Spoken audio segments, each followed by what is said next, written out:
यह कथा पराक्रम, धर्म, प्रेम और त्याग की एक अद्भुत गाथा है।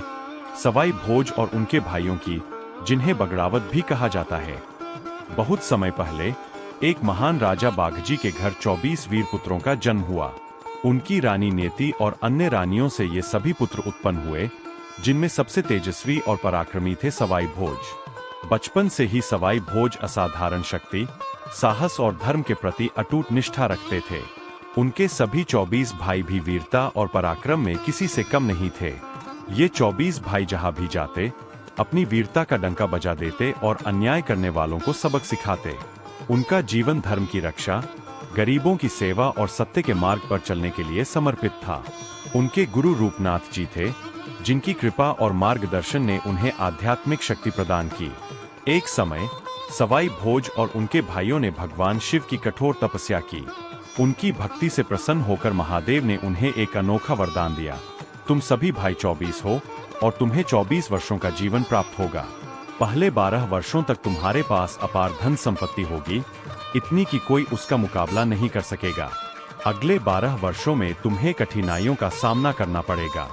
इस वरदान के प्रभाव से सवाई भोज और उनके भाइयों के पास अपार धन आ गया, लेकिन वे उस धन को अपने लिए नहीं, बल्कि गरीबों और जरूरतमंदों की सहायता के लिए उपयोग करते थे। उनका दान करने का तरीका भी बहुत अनोखा था। वे अपने घोड़े के पैरों में सोने चांदी के आभूषण कच्चे धागे से बांध देते, ताकि चलते चलते वे रास्ते में गिर जाए और गरीबों को मिल जाए। यह देखकर लोग उनकी उदारता के कायल हो जाते, लेकिन इसी कारण उनके कई शत्रु भी बन गए। सवाई भोज का विवाह मालवा की गुजरी साधु माता के साथ हुआ था, जो स्वयं भी अत्यंत धर्मपरायण और रूपनाथ जी की भक्त थीं। एक दिन सवाई भोज के मित्र राणा जी ने उन्हें अपने विवाह में आमंत्रित किया। मित्रता निभाते हुए सवाई भोज उनके साथ विवाह समारोह में गए, लेकिन वहां एक अद्भुत घटना घटी। राणा जी की होने वाली पत्नी भवानी ने सवाई भोज को देखा और उनके प्रति आकर्षित हो गई। वह केवल एक साधारण स्त्री नहीं थी, बल्कि देवी का स्वरूप थी। भवानी ने मन ही मन सवाई भोज को अपना पति मान लिया। उसने अपनी दासी हीरा को सवाई भोज के पास भेजा। हीरा चतुराई से उनकी तलवार लेकर आई और भवानी ने उस तलवार के साथ फेरे ले लिए। इस प्रकार वह स्वयं को सवाई भोज की पत्नी मानने लगी।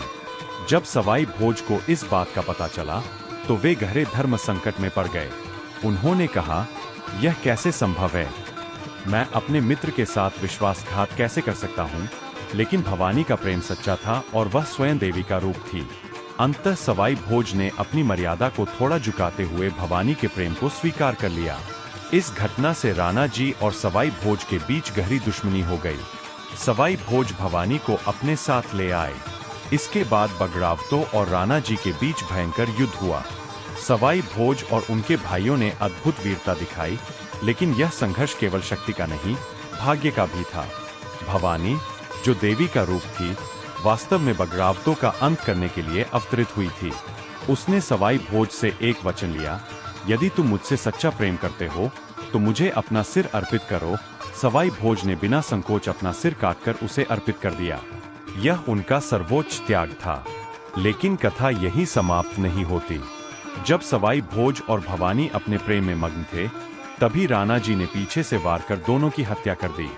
इस प्रकार एक महान योद्धा और धर्मरक्षक का अंत हो गया।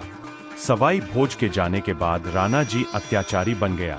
उसने गरीबों पर अत्याचार करना शुरू कर दिया और साधु माँ को भी बंदी बनाने का प्रयास किया। लेकिन साधु माँ ने अपना राजपाट छोड़ दिया और ग्वालों के साथ रहने लगी। उन्होंने भवानी की दासी हीरा को भी अपने साथ रखा और सादगी से जीवन बिताने लगी। यह कथा हमें सिखाती है कि सच्चा धर्म केवल युद्ध में जीतने में नहीं, बल्कि त्याग, प्रेम और सत्य के मार्ग पर चलने में है। सवाई भोज का जीवन हमें यह प्रेरणा देता है कि शक्ति का उपयोग हमेशा दूसरों की भलाई के लिए करना चाहिए, और सच्चे प्रेम और धर्म के लिए सबसे बड़ा बलिदान भी देना पड़े तो पीछे नहीं हटना चाहिए। उनकी वीरता और त्याग आज भी लोगों के दिलों में जीवित है और उनकी कथा पीढ़ी दर पीढ़ी सुनाई जाती है।